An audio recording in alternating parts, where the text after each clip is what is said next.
हमारे यहाँ क्या है कि हमारे यहाँ तो बीए के लड़के को बर्बाद आदमी मानते हैं। जैसे कोई बीए किया हुआ लड़का है, शादी वगैरह में खड़ा है, तो हमारी सोसाइटी में लोग पूछते हैं क्या कर रहे हो, इंजीनियरिंग कर। अरे वाह, एमबीए तो ठीक है भैया, हम बीए कर रहे हैं, पीछे आओ। तो वो बीए को मानते हैं कि बर्बाद आदमी। इस कंट्री में ह्यूमैनिटीज को बहुत रेयर इंस्टीट्यूशंस में पढ़ाया जाता है। तो जैसे अभी आपने कहा, हमारी टीचर क्लास में 10th में बोलती थी कि बेटा बस अब हिस्ट्री दोबारा जिंदगी में कभी नहीं आएगी जी, और वो सामने आके खड़ी हो गई।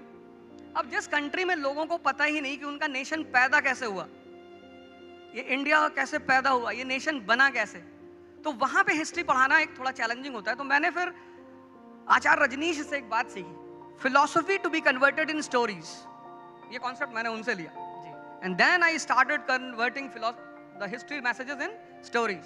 तो कुछ तो लड़के हिस्ट्री पढ़ने आते हैं मुझसे, और कुछ स्टोरी सुनने आते हैं, और जो कुछ दोनों नहीं करने आते, मैं उनके लिए भी कुछ ना कुछ मसाला रख ही लेता हूँ। कहीं वुमन की बात छेड़ दी, कहीं सेक्स की बात छेड़ दी, तो तुरंत अटेंटिव हो जाता है कि अब क्या बोलोगे।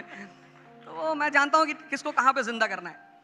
तो सर, इतना जो प्रेशर है आईएएस की कोचिंग में और आईएएस की पढ़ाई में, तो वहाँ पर आप ह्यूमर का कितना रोल देखते हो? आपकी जो जिस तरीके की आप पढ़ाते हो, जिस तरीके से, उसमें ह्यूमर का बहुत बड़ा योगदान है, एक बहुत बड़ा रोल है, लोग एंजॉय करते हैं, और जिनको आईएएस नहीं बनना वो भी तो आपके वीडियोस देख ही रहे हैं। तो ह्यूमर की कितनी इंपॉर्टेंस है? ह्यूमर जैसे चटनी है खाने में, अब आप दाल की तरह ह्यूमर डाल दोगे तो लड़का बड़ा दुखी हो जाएगा।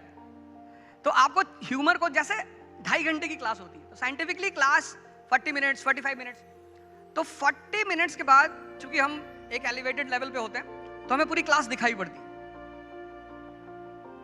कोई आसमान की तरफ देख रहा है, किसी ने सामने वाले को उंगली कर दी, कोई मुस्कुरा रहा है, कोई कुछ कर रहा है, तब मुझे पता होता है कि अब स्ट्राइक करना, अब मिसाइल मारनी।